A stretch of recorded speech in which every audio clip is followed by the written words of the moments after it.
পড়ার বিষয় পক্ষ থেকে বলছি, তোমরা যারা কলকাতা বিশ্ববিদ্যালয় হিস্ট্রি অনার্স 4th সেমিস্টারে পড়ছো, তাদের এই 4th সেমিস্টারে ডিএসসিসি 5, 6, 7 এবং 8 এই 4টে পেপার দিতে হবে। ইতিপূর্বে আমরা ডিএসসিসি 5, 7 এবং 8 পেপারের সাজেশান দিয়ে দিয়েছি। আজকে আমরা এই ডিএসসিসি 6 অর্থাৎ হিস্ট্রি অফ ইউরোপ 1453 থেকে 1650 পর্যন্ত এই সময়কালের যে সাজেশান তোমাদের এই বছরের জন্য, সেটা আমরা আলোচনা করব। তা আমরা পড়ার বিষয় পক্ষ থেকে বলছি, এই প্রশ্নগুলো তোমরা কিন্তু অবশ্যই ভালো করে পড়ে যেও। খুব বেশি প্রশ্ন নেই, কাজে এগুলো একটু ভালো করে দেখে যেও। আর শুধু পড়ে বুঝে পড়বে, যেটা আমরা বারবার বলি। তার কারণ হচ্ছে, পরীক্ষার হলে যদি তোমরা কোনো একটা জায়গায় ভুলেও যাও, যদি বুঝে পড়ো তাহলে কিন্তু সেখান থেকে ঠিক বেরিয়ে আসতে পারবে। আর যদি চোখ কান বুঝে মুখস্থ করো, তাহলে কোনো একটা শব্দ বা কোনো একটা লাইন যদি ভুলে যাও, সেখান থেকে আর কিন্তু ফিরে আসতে পারবে না। এটা আমাদের কিন্তু অভিজ্ঞতা দেখেছি, বা এত বছর শিক্ষকতার জীবনে আমরা কিন্তু অনেক শুনেছি। কাজেই তোমরা বুঝে পড়বে, লিখে মুখস্থ করবে, লিখে প্র্যাকটিস করবে। আর একটা মনে রেখো, লিখলে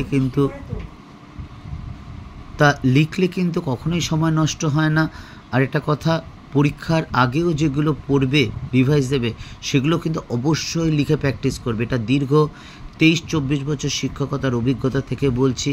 এবং পরীক্ষার হলে দেখবে, তোমরা যদি লিখে প্র্যাকটিস করো একটা নোট 4, 5 বা 6 বার, তাহলে পরীক্ষার হলে তার আগে যদি রিভাইজ করে যাও বা লিখে যাও, তাহলে দেখবে সেটা কিন্তু অটোমেটিক্যালি যদি আসে, তোমার খাতায় কিন্তু চলে আসছে। মনে হবে তোমার মুখস্থ নেই, কিন্তু ঠিক চলে আসবে। তা চলো, আমরা সাজেশানটা শুরু করার আগে মার্কস ডিভিশনটা একবার আলোচনা করে দিই। তোমরা জানো, তবুও একবার আলোচনা করি। দেখো, এই যে হিস্ট্রি অনার্সের যে 4th সেমিস্টারের যে মার্কস ডিভিশনগুলো আছে, প্রত্যেকটা পেপারে একই রকম আছে।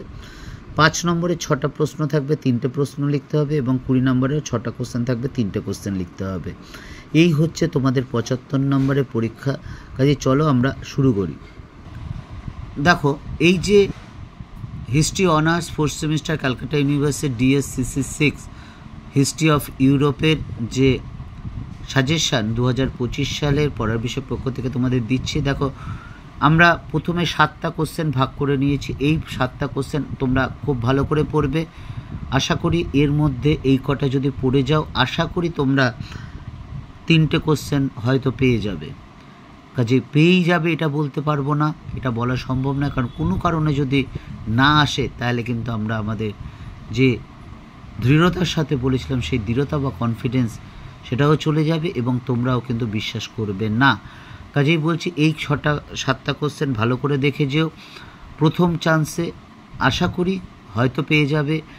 তা চলো এই 7টা কোশ্চেন দেখি। প্রথম প্রশ্ন দেখো, মার্টিন লুথারের ধর্ম সংস্কার সম্পর্কে আলোচনা করো।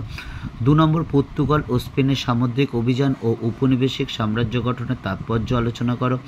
3 নম্বর, ইটালিতে সাধারণভাবে এবং ফ্লোরেন্সে বিশেষভাবে রেনেসাঁ শুরু হয়েছিল কেন।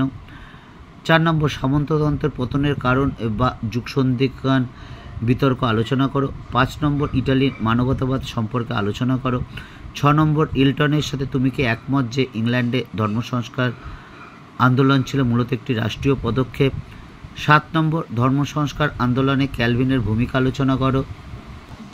কাজেই প্রথম তোমরা এই 7টা কোশ্চেন ভালো করে পড়বে।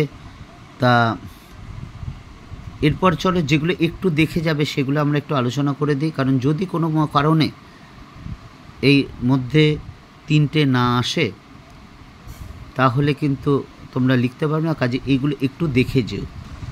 দেখো, ম্যাকিয়াভেলি রাষ্ট্রদর্শন আলোচনা করো। 2 নম্বর, ইউরোপে শিল্প স্থাপত্যের উপর রেনেসাঁসের প্রভাব আলোচনা করো।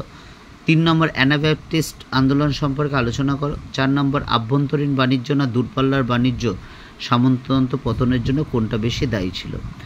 অর্থাৎ এই 7টা কোশ্চেন খুব ভালো করে পড়বে। এই 4টে কোশ্চেন একটু দেখে যাবে, যাতে অ্যাটলিস্ট তোমরা 2 পাতা 2.5 পাতা হলেও লিখতে পারো।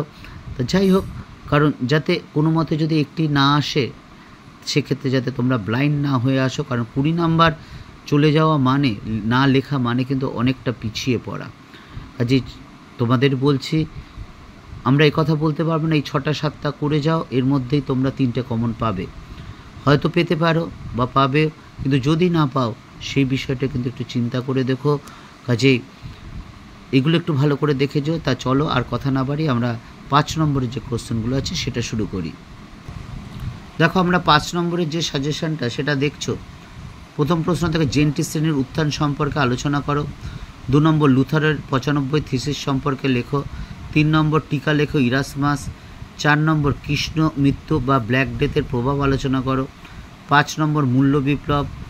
6 নম্বর টিকা লেখো উত্তরের মানবতাবাদ। 7 নম্বর প্রতি সংস্কার আন্দোলন সম্পর্কে আলোচনা করো।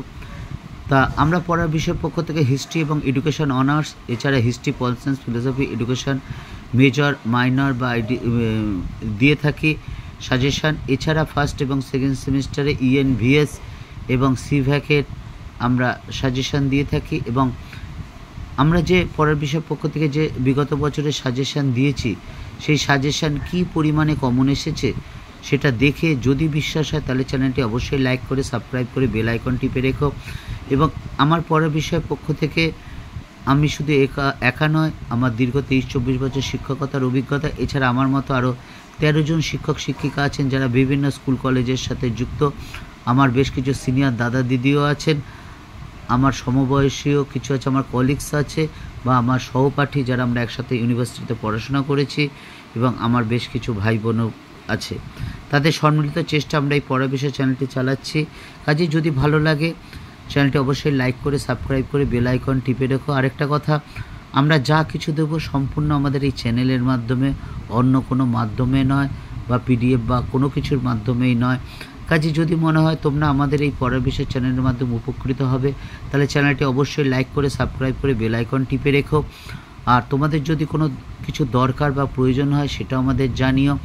আর কোনো যদি ভুলভ্রান্তি হয়ে যায় সেটা আমরা জানিও, কারণ ভুলভ্রান্তি অতিক্রম করে কিন্তু আমরা এগিয়ে যেতে চাই। বিল গেটসের সেই কথাটা বলে শেষ করি। তিনি বলেছেন তিনি অনেক পরিশ্রমী ব্যক্তিকে, তিনি অনেক মেধাবী ব্যক্তিকে ব্যর্থ হতে দেখেছেন, কিন্তু কখনো পরিশ্রমী ব্যক্তিকে ব্যর্থ হতে দেখেননি।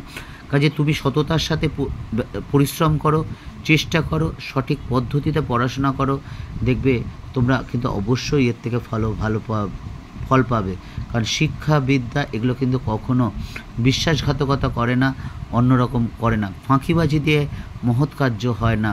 পড়া বিষয়ের পক্ষ থেকে এতটুকুই, অগ্রিম শুভেচ্ছা রইল। আবার বলছি, ভালো করে পড়াশোনা করো, মন দিয়ে পড়াশোনা করো, সততার সাথে পড়াশোনা করো, ফল একদিন পাবেই।